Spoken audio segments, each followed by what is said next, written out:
Let me see if I can share it with a group.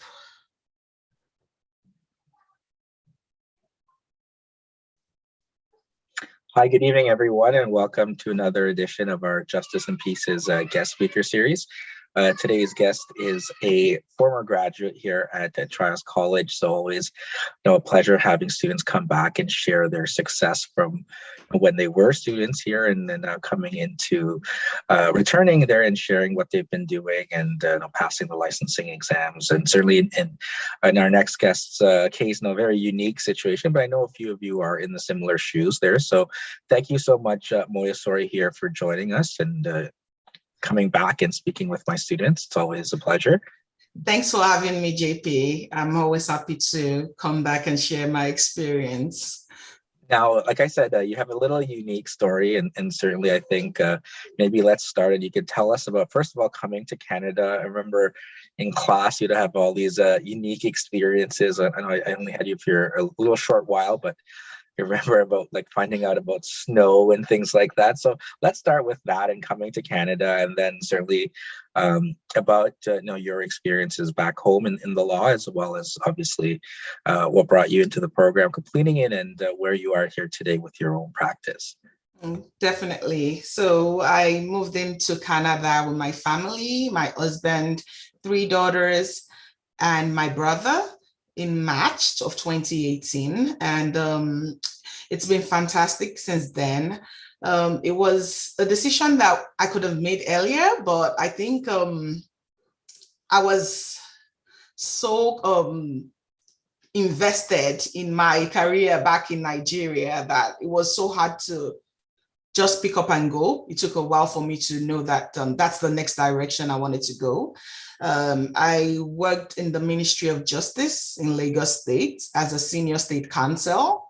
Before that, I had worked as a senior revenue supervisor at the Lagos State Internal Revenue Service in Lagos State too.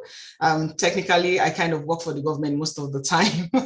And my dad is also a lawyer of Concord Chambers, Ademola Sadiq and Co. I also worked there before I decided to go work for the government. So on deciding, I did my master's in the UK, University of Leicester. I did my LLM there. At that point, I could have made up my mind to come to Canada. I don't know why I didn't, because it would have definitely been an easier transition for me to come to do my LLM in Canada than become a PR. But at that point in my life, I wasn't thinking of relocating, to be honest. I just wanted to, face my career, my family. So I did my master's in UK, went back to Nigeria, continued my work, and it got to a point that I just figured that, you know what? I really need to take this move.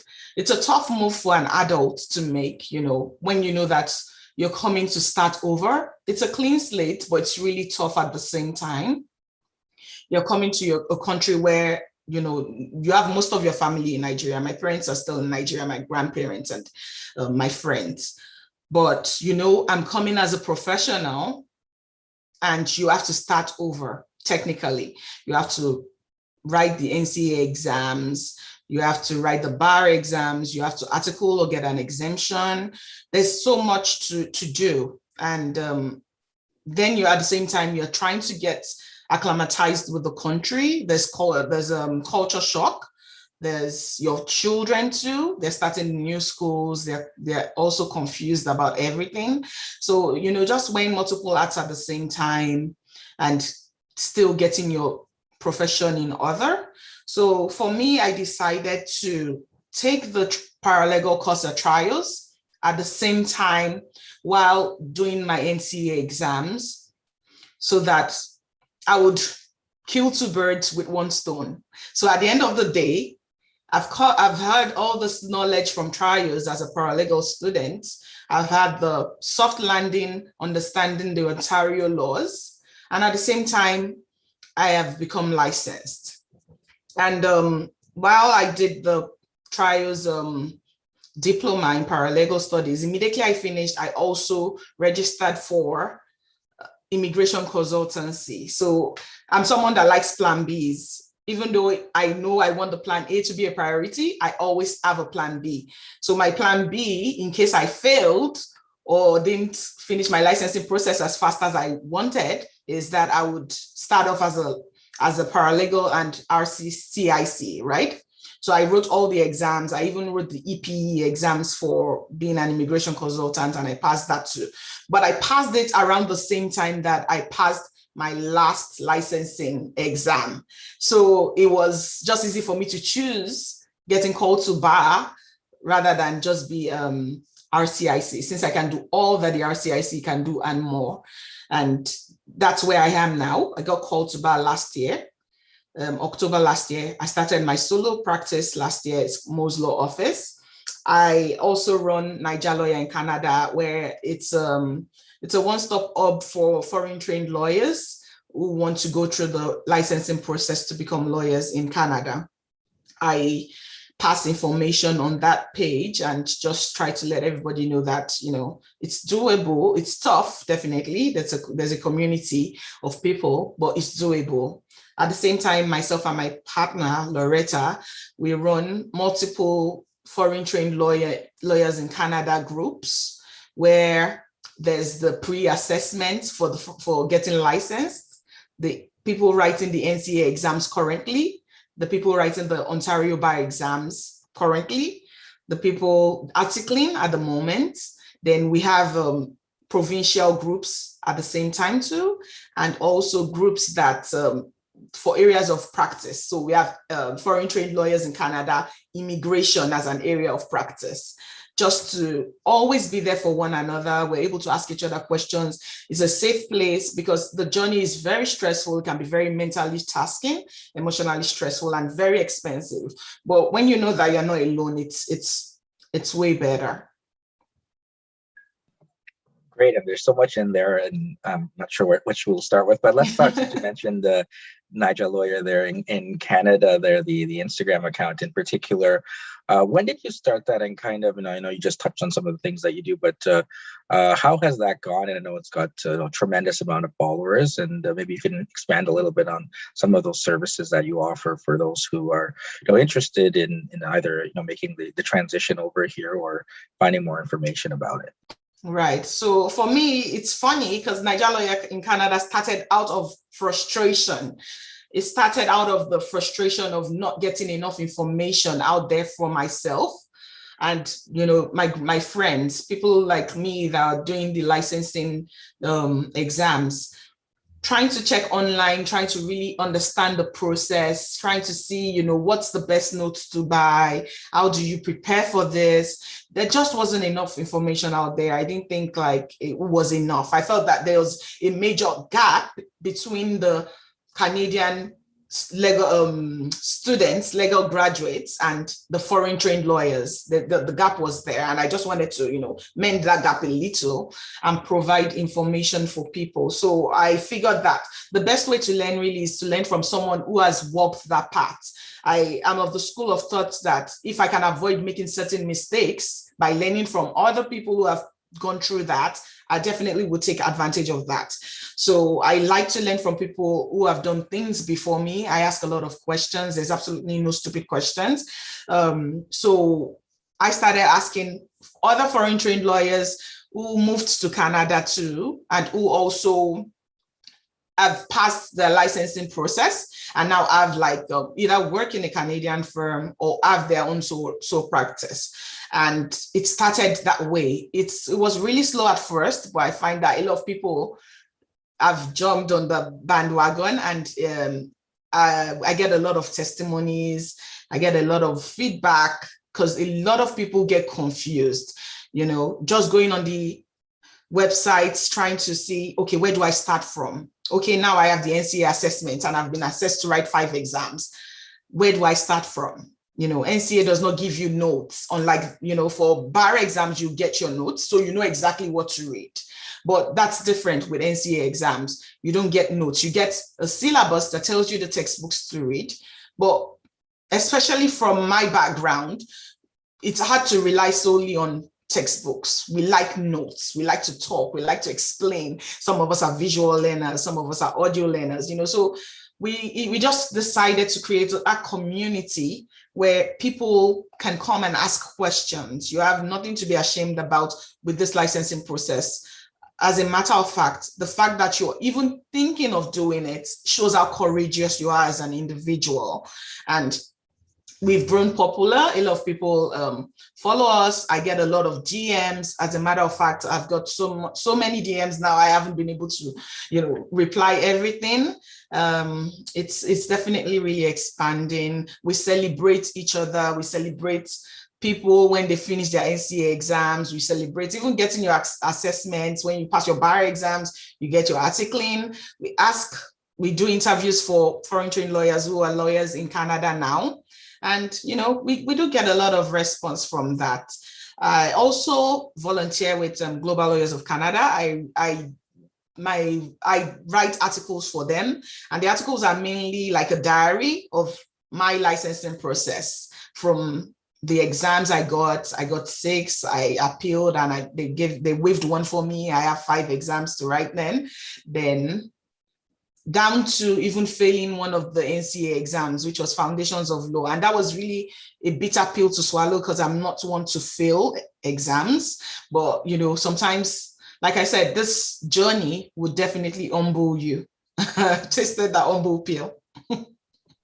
Okay, so let's talk about, let's kind of maybe go through the different streams there, and then we'll talk more, as well about your time at Trios and getting through the paralegal program. And you had plan Bs and Cs and Ds, I think, there, of all the different things you've gone through, but it shows a determination there, that that tenacity. So let's talk about the NCA process, right? And for those not familiar, obviously for any foreign trained lawyer, they get assessed whether or not the courses and their experiences they have can translate here into Canada, and accordingly they'll have a few exams that they're going to have to write, depending on, again, those experiences. Now, what's that process like? And I know you shared that, for example, they don't give you, here's the material to study, and you're going to have like a multiple choice based exam. So maybe you can share a little bit about that. And I know you just touched on failing an exam, and I think, as much as a lot of people come in here and they share their successes, I think it's also important for all the students listening know that there are people that have had setbacks and how they've kind of persevered. I always use the anecdote of in boxing, you get knocked down to the canvas and you got to get back up and rise again. And certainly, even myself included, we've had plenty of things that could have gone differently, but I think you only get stronger from that. And I think it's important you can share that experience and about going through the NCA process with us. Okay, so generally with the NCA, you go on the nca.legal website. You fill the application form, or there's a self-assessment now. In my time, there was no self-assessment, but now there is. So you have an idea if, you're eligible to apply. Once you apply, you'd have to send the transcripts from your schools, and then send your certificate, upload your certificate and your resume showing your legal experience. And we're from different backgrounds, right? I'm from a common law background, so from Nigeria. So yes, it was easier. I didn't get as many exams to write, but people that are from civil law countries definitely have a lot more exams to write. And that's really tough on a lot of them. The few of them I have as friends really, really complain. It's very stressful for them. So once you register on the website, you pay the fee, you send your transcripts. I sent my LLM transcript, my LLB transcript, and in Nigeria we also have a law school separate from the place you get your LLB. So it's 5 years in the university, 1 year in the law school, and that's how it is in Nigeria for us. So I sent the LLB transcript, the BL, which is the law school, and I sent my LLM transcripts, uploaded my resume, and sent in my certificate. And I got, the assessment. You have to sit for this number of exams, and then they have a lot of resources in, like sample questions and the syllabus. They're all on the website, but I don't think that's really enough, especially when you're coming from a country. So in my country, in my school, then we did a lot of cramming. Not that we didn't learn, we did learn, but there was nothing like open book. The first time I wrote an open book exam was in Canada. I'd never written an open book exam I was terrified at the idea of writing an open book exam. I'm not used to that. You just have to know it and then go to the exam and, say what you know or write what you know. And that's what I'm used to. So I'm not only coming to write an exam in a country that I've never written an exam, I'm also being told that the exam is not the type of exam I write. You need to use open book. You're advised to use the IRAC. The IRAC is okay because we use that back home too.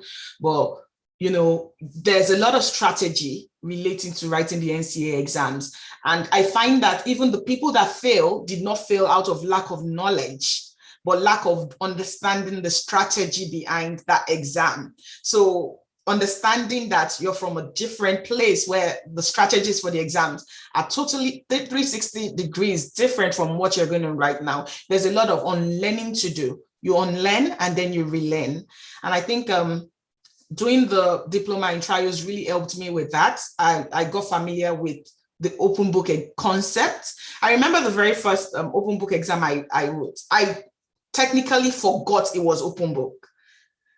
I was at the exam, the note was up there on the computer, but I didn't remember to open it. I didn't remember to check, because I'm not used to that. In my head, from where I'm coming from, that's cheating. So it took a lot of conscious unlearning to get over that fear that, no, you can't open that, that's cheating. No, that's normal. Yeah, you have to check. They don't expect you to know everything. The skill is knowing where to find it, so a lot of unlearning. Then I wrote my exams. There's a lot of fear around it too. There's a lot of people that have been in the country for years who never tried or who tried and didn't pass.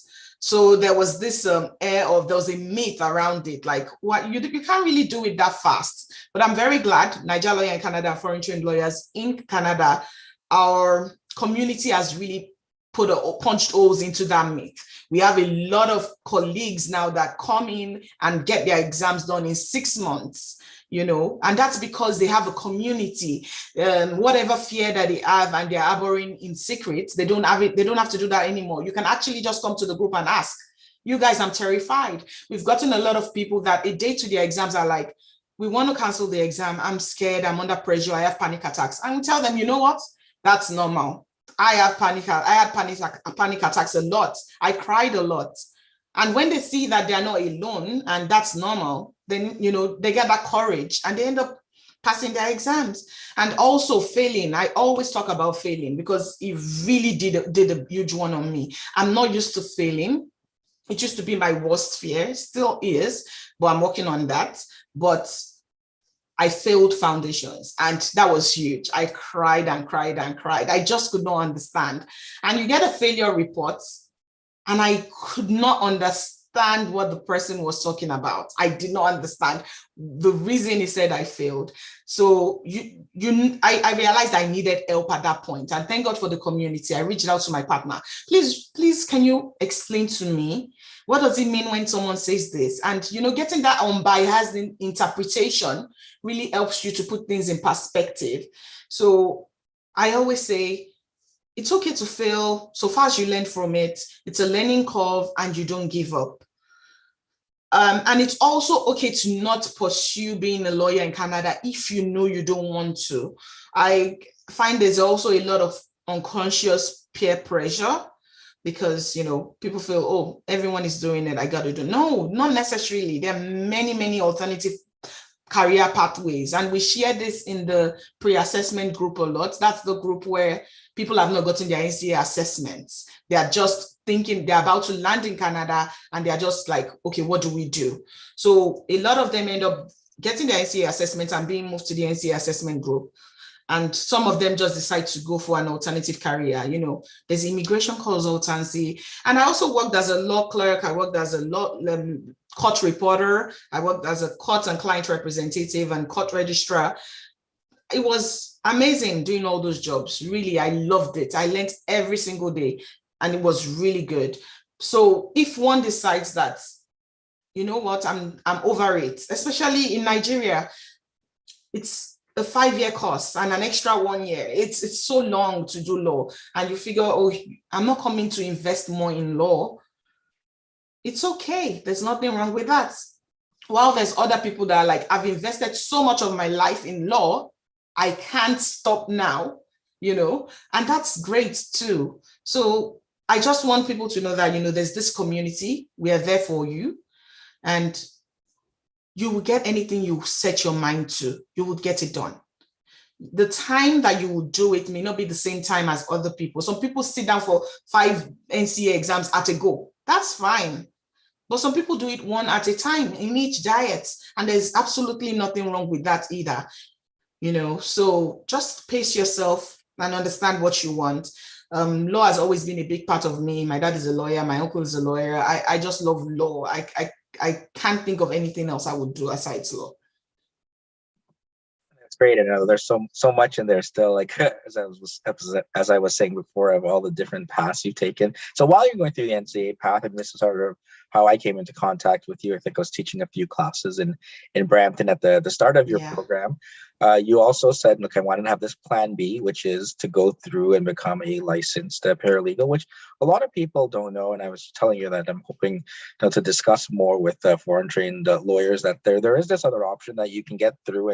And when you look at the scope and some of the areas people practice in back in their home countries, but there's a lot of overlap with what a paralegal could do. And I think there's a little bit of a misconception that people associate them, because everywhere else in the world that uses the phrase paralegal, they're referring to like a law clerk or a legal assistant that is always going to be working for someone else, which is not true here in Ontario.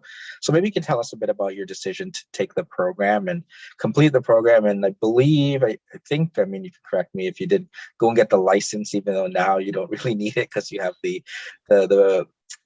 L1 license, and we could talk about the exams for both all three. I mean, even the immigration consulting exams that you have to go through as well. Right. I wrote a lot of exams.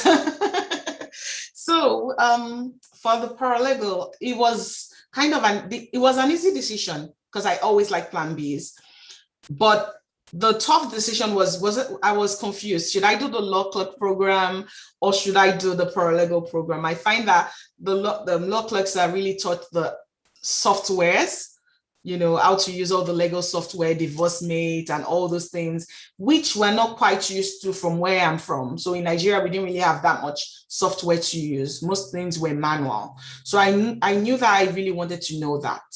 But at the same time, I also loved the syllabus for paralegal program. And I figured that, in Ontario, you can have your own law office. As a paralegal, you're a professional on your own.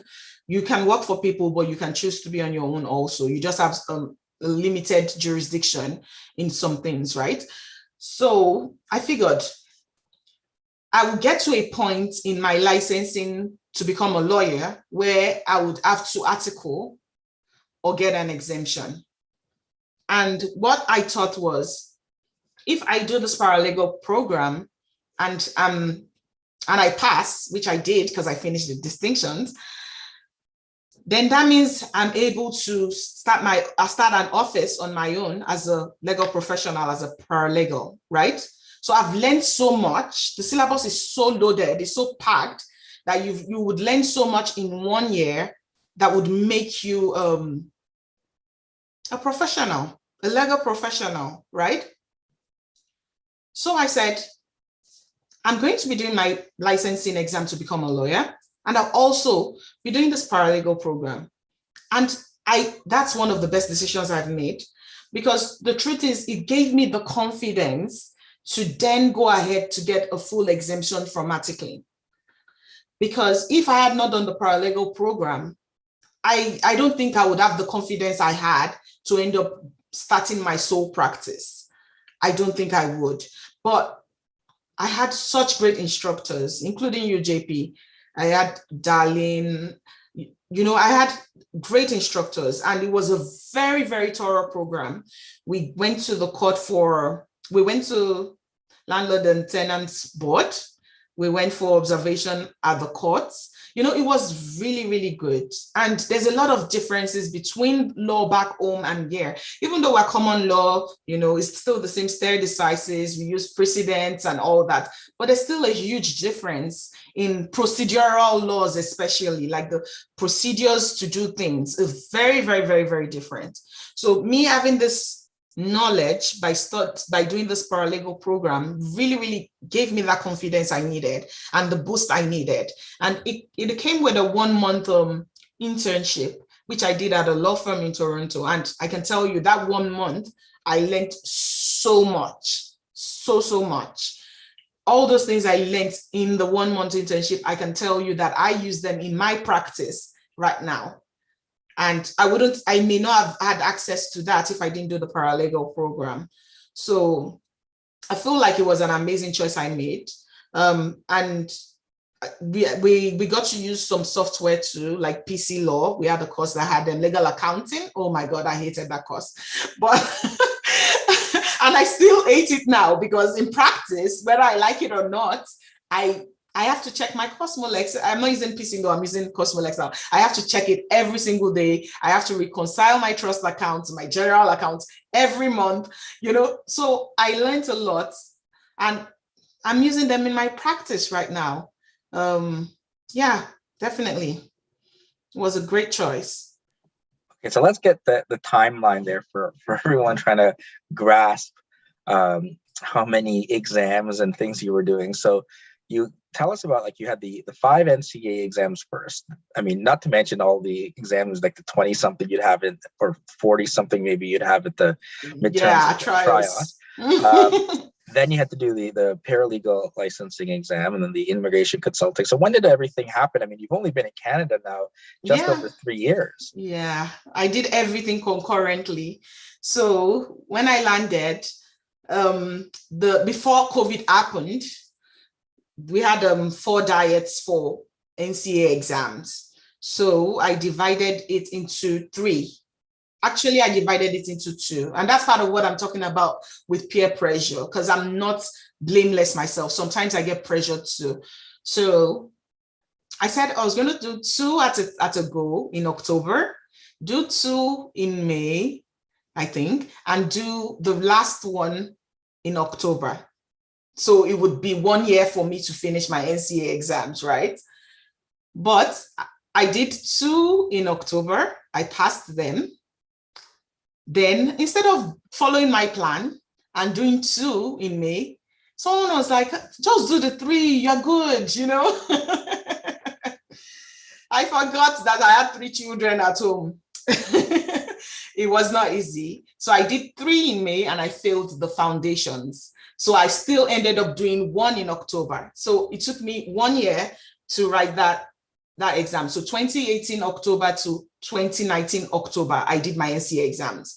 And that was concurrent with resuming in trials September 2018 till September 2019. I did everything together. I don't know. It was really crazy. It was really crazy. Writing all those midterm tests, those exams, and getting ready for my NCAs. It was very intense. It was a very, very intense period for me. And once I was done with that, once I was done with the diploma in trials, I started the immigration consultancy September 2019 till about March or April 2020. And in between that period, I wrote one of my bar exams. And then the bar exams, before COVID, it's a 7-hour long exam. It's, oh my God, really thorough, really, really thorough exams, about 210 to 220 questions, where each question seemed to have 2 right answers. It was really, really, really scary because you just never know if you do it well. And, there's no pass mark. So there's a lot of tension, because even if you felt like you did well, you just don't know, is that the pass mark? Is that the average pass mark? You don't know. So there was a lot of stress, emotional stress and mental drain. But I ended up doing it, thankfully. I have a very supportive husband and family. My family, they are amazing. They're always supporting me. The moment I come out from my exam hall, I see that they have messaged, like, how was it? Everyone was was involved. I can almost say my children, as young as they are, were like, how was it, mom? They were used to mom always writing exams, writing school exams, writing NCA exams, writing bar exams. And by the time I was done with the immigration consultancy, I was working in the courthouse. I worked in Brampton courthouse and I worked in the London courthouse. Different roles, especially when you're a court and client representative. That means that you can wear any hat at any day. So today you may be a court reporter, tomorrow you may be a court clerk, next tomorrow you may be a court registrar or a CSO. So, you know, it was very intense. I can tell you that the past 3 years have been so intense for me. It's been very packed. And once I concluded that, I decided, okay, just in case, because I really do not like solicitors. Out of the bar exams I have to write, there's barristers and there's solicitors. I find myself more inclined to do barristers, do better in barristers than in solicitors. And I find that a lot of my friends are like that. Some of them prefer solicitors, some of them prefer barristers. And, you know, you just have a niche, right? But whether you like it or not, you have to pass the exams. So I was really terrified of solicitors. As a matter of fact, I was supposed to write it in March, but I deferred it and ended up writing it in August because I was just so terrified of that exam. And, you know, at the same time, I had to write the EPE exam for the immigration consultancy. I didn't end up writing the P1 because I just felt it's either immigration consultancy versus the bar exams. Like, I need to pass the bar exams. So I ended up writing all those things concurrently. I passed the bar exams in one sitting, thank God, because I cannot imagine the book, the material is about 896 pages for barristers, and solicitors is about 900 and something pages. It was really tough to read, really, really tough to read, because no matter how interesting it could have been from the beginning, that it's very massive. It's a lot.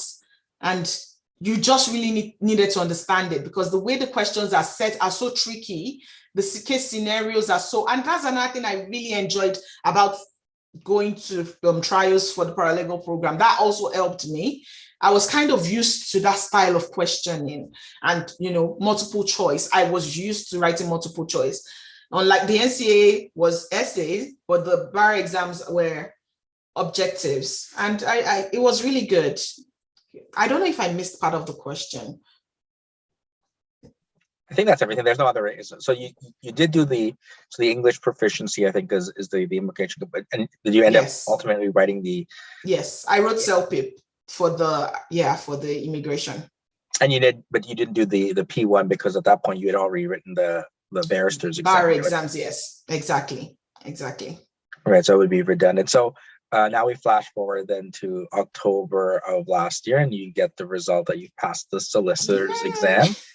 And your 2.5 year journey there from, I mean, obviously goes well beyond that to, you know, before coming to Canada, but you've set out and now you are a lawyer here in Canada. So that must have been, how did that feel once you got that result? It was amazing. And yet at the same time, it was anticlimactic. You know, when you put so much effort into something, it's like a race that was not going to end. So when the race ended, I felt relief and some form of anticlimax. Maybe because, you know, when I'd landed, you see, when you have the bar exams before COVID, when you're getting called to the bar, when they call your name, I'd looked forward to that so much. Walking down that aisle when they call my name to take my, you know, certificate. But that didn't happen because pandemic came. So what we had was kind of like watching a virtual video for call to bar.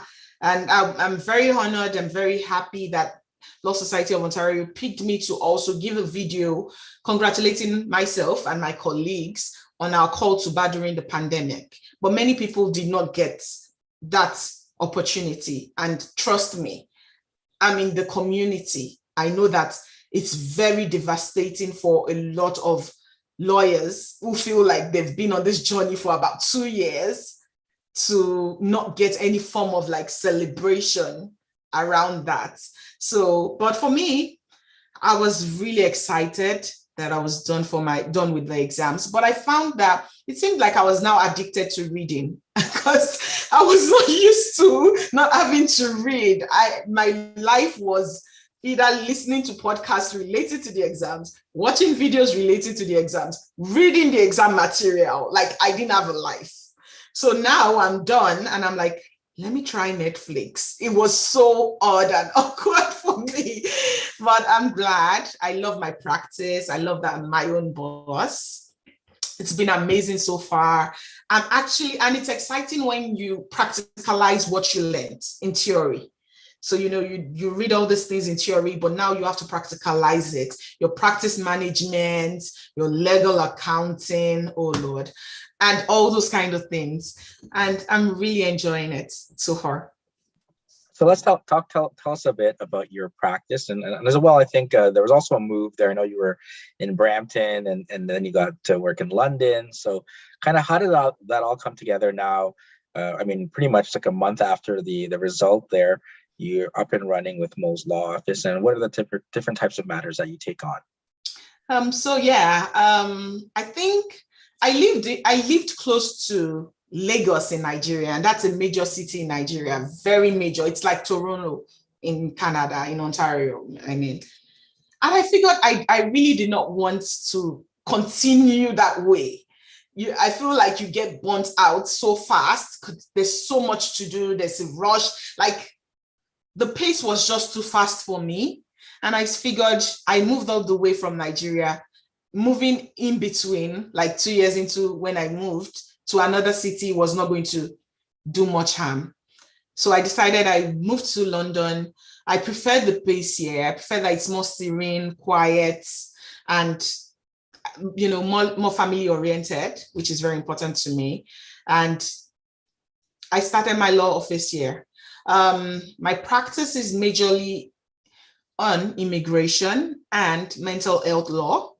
I'm also trying to diversify into estates and family law, collaborative family law too. But majorly right now, most of my matters are mental health law and immigration law. I'm passionate about immigration law, obviously, because I'm an immigrant myself, and I kind of relate to the needs that immigrants like myself are going through. So I'm able to really empathize with them and really understand how stressful that process is. Yeah, certainly. I think obviously you can relate to their journey, and especially kind of have your journey here, and even the little things. I remember you were telling about the first time you saw snow. Maybe you can share that. I think it was in class. You were telling us about how that was like. Yes. So for my children, it was the first time because, okay, I gave birth to them in the United States, but they were babies at that time. So they didn't really understand that it was snow. But when we moved, that was the first time my children were going to see snow. I'd had my bout with snow in the UK, even though that's a totally different story because the cold in UK compared to the cold in Canada, it's totally different. So this is on another level in Canada here. My children were so excited about snow, but the first time I drove in the snow was in Canada, and that was terrifying. I remember one day I packed and I was just crying. I packed and I was just crying. I was like, I can't do this. I can't do this. Like, I can't see. Everything is, there's so much. I don't even know. I couldn't see clearly. And I just packed and I cried and cried. And I was like, why did I come? But those are the teaching periods. I'm kind of not used to it. I don't think I'll ever get used to the snow. I don't think I'll ever get used to winter. But I try to enjoy when it's not winter now and concentrate on that. Aside that, I really love it here. I find that it has a touch of UK, it has a touch of US. It's really amazing. It's just really multicultural. You meet different people, and there's many people are sincerely willing to learn about you, while some people don't want to learn about you. There's also a lot of microaggressions, and I think it's unconscious. I feel like they don't know, or maybe it's from an ignorant point of view, but the truth is there's microaggressions, But it's been amazing so far. I love Canada. Now, I mean, I know you bring that up, and certainly one of the things in our legal profession is seeing and celebrating diversity. And I'm glad actually you mentioned that. I remember when I watched that call to the bar there, some of my students also got called as licensees as well, including yourself. I saw you there on the video. And what are ways that you think that we can better address that? I mean, I know obviously you're talking about it generally, but within the legal profession, especially, you find there's difficulties and certainly advancement in careers as well as opportunities. What do you think we can do to kind of avoid those microaggressions, and certainly to allow for future generations of people people of color, women, indigenous people, I mean, all sorts of different groups, people that are coming when they're older, I mean, people with disabilities. What can we do to better make them more inclusive here in our profession? I find that many people in my community, the Black women, many people feel like there's a lot of talk around inclusion rather than action. A lot of people talk about inclusion a lot, but they don't really provide an opportunity for someone to get included. And I understand that there's a lot of things that are easier said than done, but I feel like affirmative action would really help. I think that a lot of foreign trained lawyers need a lot of mentoring opportunities, and we're really lacking in that department. Another thing to look at is articling, even for a Canadian educated lawyer, a Canadian educated graduate, is hard. So looking at that in that perspective for foreign trained lawyers, it's the percentage in the groups of people that get articling is highly disturbing. It's highly disturbing. And I feel like maybe their form of accommodation for us was allowing us to get an exemption. But I feel like they could do more. I think they can do more for foreign trained lawyers. It's really hard starting over at the age that we're starting over. People relocating, starting over at a certain age. They already have their degree from back home. They have their practice from back home. I have people in my groups with 20 years of legal experience, 30 years of legal experience, and they have to come and start over. And there's no articling opportunity, even though they want to. Because if you ask the population of the people who get exemption from articling, did you really want the exemption from articling? I can guarantee you that many, many of them will say no. But they had no choice but to take it or stay for 2 years without even finding articling. And, to them, they feel like they already lost some years trying to get this licensing. I'm not going to waste more time. But I know that many of them try to get articling, and it's a Herculean task. It's almost impossible for internationally trained lawyers. Very few of us get that opportunity. So many people end up just volunteering and getting their exemption. I feel like if you're conscious of the difference or the difficulties that this set of people are going through, they are new immigrants, they're just settling, they're starting the licensing journey all over again. And now they're competing with Canadian graduates for a very, very small amount of articling position. It's kind of unrealistic. And do you feel perhaps, given that the scarcity of positions, and certainly I can attest to the difficulty, even going to school here and securing articling for some years, and then I went overseas as well. But do you think there's also this kind of hierarchy of, they look at Ontario law students from certain schools, and it makes it even more challenging if you're educated outside of Ontario to then be looked at in the same light as you mentioned. You could have 20, 30 years of experience, but they don't see Osgoode or U of T or Queens or Western or anything on there, and they're at a disadvantage. Yeah, definitely.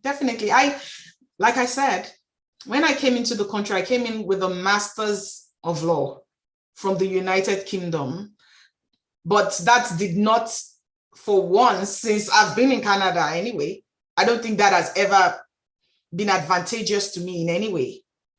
But I know that if I got a LLM, even if it was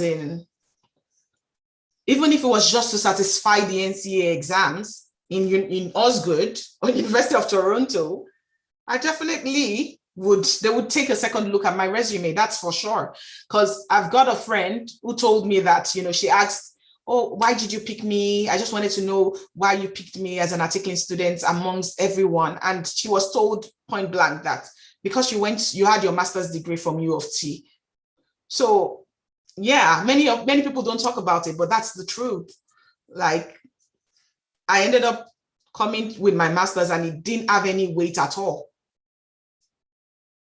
Yeah, I'm actually mentoring someone that is going through that process at Osgood rather than do all the exams, and that was one of the reasons that they mentioned as well. At least at the end of the day, that I could say I have an LLM from Osgood, or I have courses here from Osgood rather than the exams, and it's unfortunate that it creates kind of this sort of two-tiered approach there, and it makes it even more difficult, as you mentioned, with all of the challenges. You're coming to Canada, it's a new country, and you have to write all these exams and learn the law, and then you want to be able to put it into practice, but you're being delayed, and then each delay then pushes you out of the legal industry. And I think that's also why maybe the option of going through getting a paralegal program for some, I think maybe more people should look into it, because it comes with that internship. And then with that internship, you can maybe convince them, hey, I'm also going through the NCA process.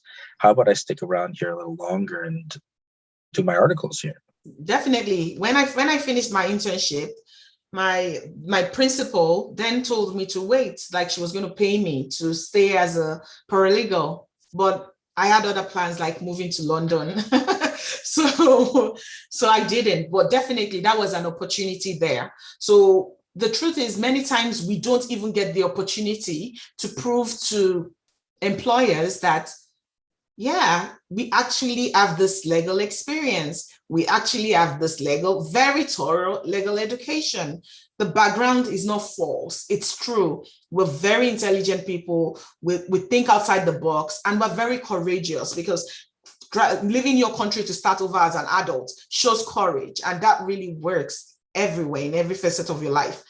So many times you don't even get the opportunity to even prove yourself. So I find that internship is a way for you to prove yourself. If I had done my internship and I didn't work well or smartly, or I didn't bring good new things to the table, I don't think that my principal will be creating a position that there was no vacancy before. She didn't think she needed a paralegal before I joined. So, but when I joined, she realized this is amazing. Like, she's coming with so much knowledge, different perspective, all these things work together. So definitely an internship will definitely give you an opportunity to prove yourself and show them that, you're going to be an asset to that company or that firm. It's unfortunate. It's one of those, like the chicken and the egg analogy. It's like, well, if you have the opportunity to prove it, then you can, but you have to get that opportunity, right, to make it work. I do have a question here from one of the students about, you talked about relearning and unlearning, and a lot of the students I have, whether they are foreign trained or they're coming from other countries and they have education backgrounds completely different. What can you share about doing open book exams that are multiple choice, that I think are very challenging for those who are not used to that format? What did you find? I mean, because like you said, you've written a lot of exams here in that format, and maybe you could tell us. I know the P1 is similar in format as the barrister and the solicitor exam, just different content and obviously different amount of questions. But what can you share from writing that you think will be useful for students, as well as any of my students, about your experience writing the multiple choice exams here as well? Okay, so I find that it's very subjective. So even in one person, it's different. So I'm going to share it. During my barrister's exam, my index was amazing. I used the index about 70% of the time to find the right place, where the right page, and find where the answers are, right? For solicitors, it was an absolute disaster. The index did not help me at all. So I feel like when you get used to the material, you would know which one you would need the index for, right? I find that the index is good if you really have the knowledge, because then you know the exact keyword you're looking for. And when you're very familiar with your material, you know where it's likely going to be, or under which content it's likely going to be. And what I did was don't ever leave any question unanswered. Even if you don't know it, you can highlight it, but just choose something, because at least that's a 25% chance. And the truth about this exam is that time management is very key. Time management is very key. So if you feel you don't know it, choose what you think at that point is the best. You can asterisk it. If you have more time, you go back to it, right? Another thing that I think helped was really actually understanding concepts. I used a lot of sample questions. I bought various sample questions, and I used them to create I feel like that really helped me with time management, because, for example, I bought the Emond sample questions. The first day I did the test, I was a disaster. The timeline, the 4 hours compared to what I had answered was really horrible. I'll probably have failed if I had not done that, to realize that, oh, I have a weakness with my timing. So doing it over and over again, your brain starts to work faster, the adrenaline, and you know that, okay, there's a timeline to this. By this question, by this time, I should have been on question this, right? So practicing sample questions really helps. And I take advantage of free things online. There was one LexisNexis research free module or course. I did it. I don't play with free classes. I don't play with free classes. I always try to develop myself. Like I said, there's a lot of unlearning and there's a lot of relearning to do. So understanding the keywords, understanding the concepts, not being fast by using your timelines and practicing a lot of sample questions. Then even if you highlight it, most times when you are stuck on a question, it's usually that there are two answers that are probably the right answers. Choose one of those answers and maybe write a note saying it's either between A or B. So when you have some time to go back, you are not reading all the options all over again. You know you are choosing just between the two likely answers that you already noted. So that style may not work for you, but just find what works for you. Great. Thanks for all those tips there. And I know, again, everyone learns differently. So if that helps you, then so be it. If there's something else that helps you, then I think that that's also important to take away, is that some people really love having these nice indexes and highlighting in different colors. And for others, it's just completely different. So again, look at what works for you. But I think those are great tips there that you shared. Now, you just touched on your practice, and I know we have a little bit of time here left. So I just wanted to go into it. I mean, maybe I have to bring you back and we just talk solely about what your practice is like. But I think it's unique because you're doing a big chunk of your practice in mental health law. And I don't think we've had anyone really focus too much about what that is entailing. And I don't think we really cover it that much. I mean, maybe we touch on it in tribunals there, but maybe you can tell us a bit about what actually that entails and what do you do with respect to mental health law? So majorly, I handle cases sent to me by Legal Aid of Ontario, because I'm empaneled on the Consent and Capacity Board empanelment. To get empaneled as a lawyer there, you have to show that you have actually attended or observed a hearing with a senior member, and that you've actually watched the videos provided by Legal Aid on their website. And coincidentally, I fell in love with mental health while I was doing my paralegal internship. So that's why I said it's an amazing thing that I did the paralegal diploma, because I got a lot out of it. So my principal really majored in, mental health, and I absolutely loved it. Coincidentally, during my master's in UK, my dissertation was on health law, commodification of human body parts and organs. So I've always loved this kind of healthcare law or medical law. It's always interesting for me.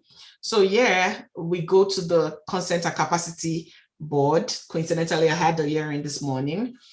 Most of the time, the popular forms are the Form 1, Form 3, 4, 17, 4A. So you're representing your client because the doctor feels that they don't have the capacity to consent to certain treatments, and your client feels that they have the capacity. So you're representing your client at the board, trying to explain why probably the doctor has not met all the criteria to take this very important decision from an individual. You should be able to choose if you want to take a certain treatment or not. Same thing with involuntary status. So if the person is admitted at the hospital, we're going to the CCB to tell the board to please revoke that involuntary status. That's the Form 3 that the doctor has instated on the client, and it's a very important role because many people have mental illness at one point or the other. All of us will have one thing or the other as we age, right? And you should understand and accommodate them. And I respect the doctor's perspective, but it's only fair to allow that individual to have their day before the tribunal and let the panel decide if truly they feel like this person has incapacity to consent to treatment or has to remain in the hospital as an involuntary patient. Sometimes you find that they could actually be voluntary patients. They can choose to come in to take the medication you're telling them to take instead of, taking that liberty away from them. It's a very important part of our lives to be able to choose to come for medication or take a certain kind of medication, because some of the medications have side effects, So really, that's a very, very summarized and brief aspect of what we do. There's also the community treatment orders that some people are on, and there are many areas of the mental health, really. It streams into some form of youth or criminal courts, the matters, it has so many branches it has to stream into. So it's really interesting. It's amazing. I'm loving it so far. I like that it's unique. Now, I know you just touched on a hearing this morning that you had. Certainly, you started your practice. I mean, the entirety of your practice has been in this virtual remote world. And Yes. Maybe you can tell us a bit about how COVID-19 has impacted it and how the board, maybe not necessarily today's hearing, but how it goes in terms of any tips you have for students who will have to do, like you had those mock trials and the mediations and stuff that you had in person all those, well, not years ago, but a while ago there, but that they're going to be doing virtually. Any tips that you can share from your experience with virtual hearings and virtual practice? Do I have tips of virtual? Because I'm learning every day myself. So it's totally different. And everybody knows that legal cat lawyer thing that went viral, right? So I find that you have to try to make sure everything is in order, make sure you don't have any filter showing up if it's a video conference. For this, it's a teleconference, so it's just oral, making sure that you mute yourself when you're not speaking, making sure that I always join early. I prefer to at least 5 to 10 minutes early. I'm already on that. Many times I even find that when I try to join, it says that the person in charge has not joined yet, but I would rather do that than join late, right? So joining early, being prepared, understanding that some people may be on mute when you ask them a question and they don't respond, and just being courteous and saying, I think you may be on mute there. or please, if you could mute yourself. There's a lot of things to it.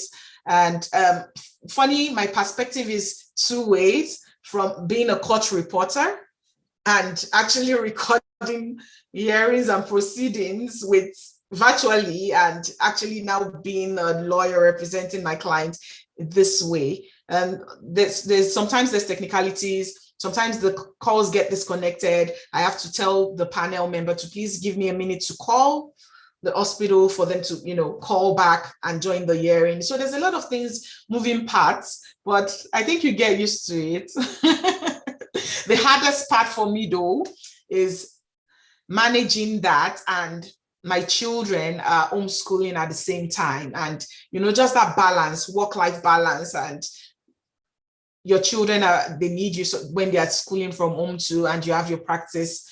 But it feels good. I like my home office.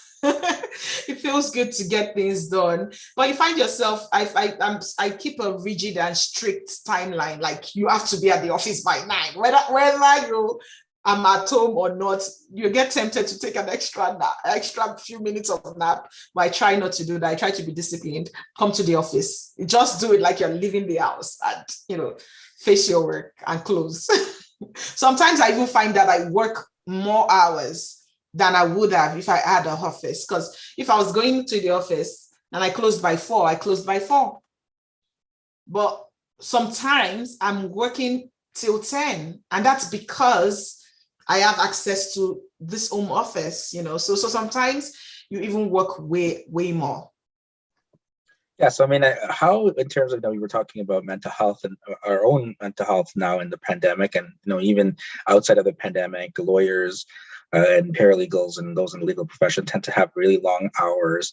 And I think perhaps maybe you're similar to me, that getting rid of the commuting, I mean, certainly in London, probably not as much as in the GTA, but still, now you've replaced that time, which you would have had to unwind with more work. So how do you kind of balance? You have 3 kids, you've had all of this schooling and exams that you have to go through, and then right into starting your own practice and doing it during a pandemic. I mean, with the kids being homeschooled as well there, or sort of learning at home.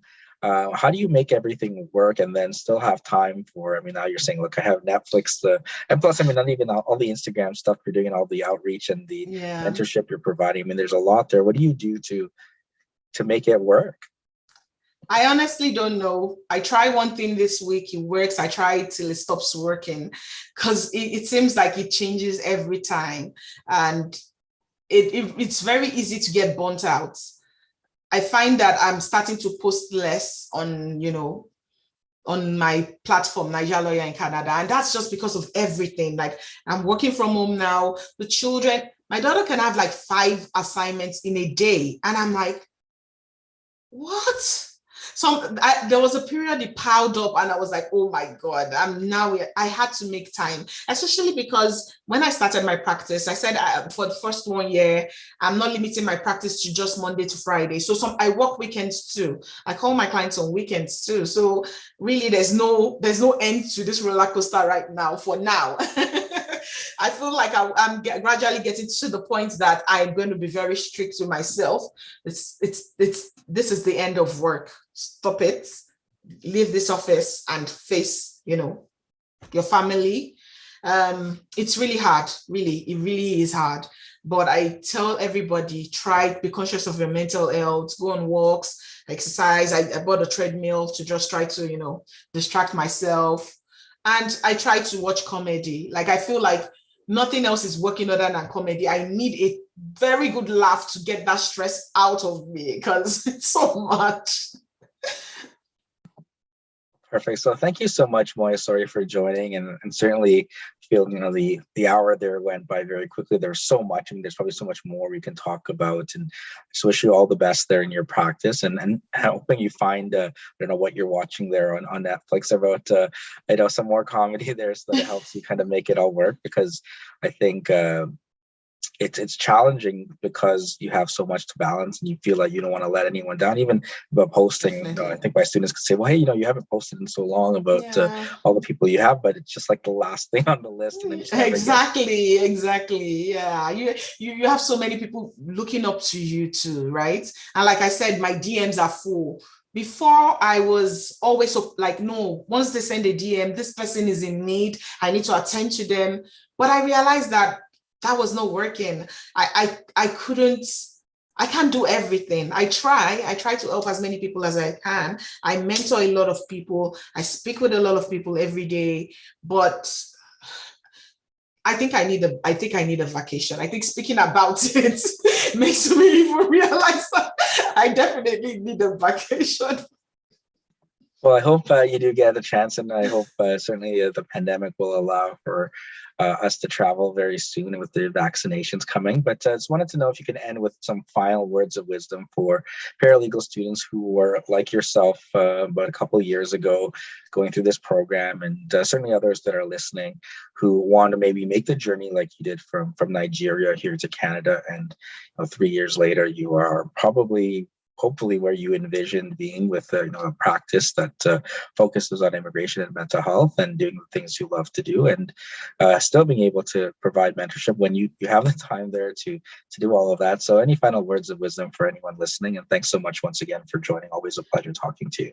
Thank you for the opportunity, JP. And thank you, Marcella. I saw your messages. I hate maths too.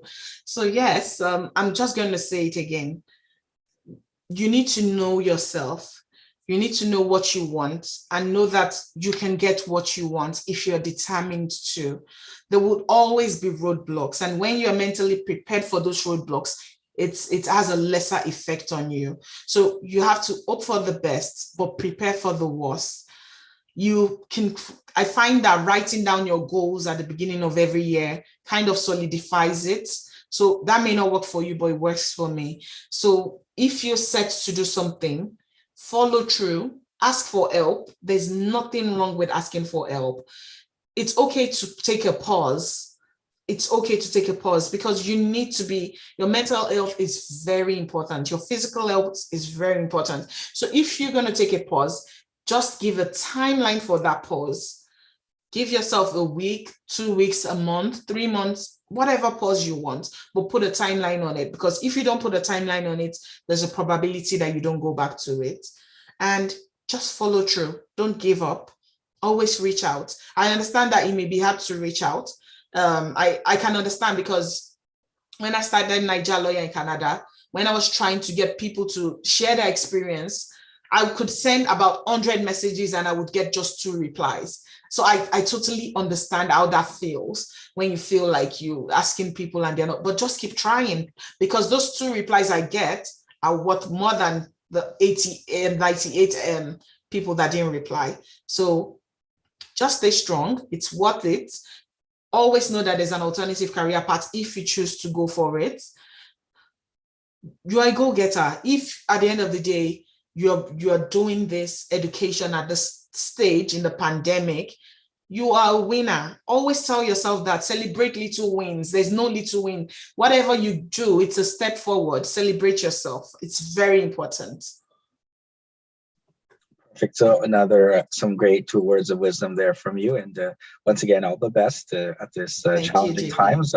And take care. And thanks for everyone for tuning in. And if you're watching on replay, plenty of other people. And again, tomorrow at 5 o'clock, you can join us again live. And again, anytime afterwards on replay. Take care, everyone. Take care.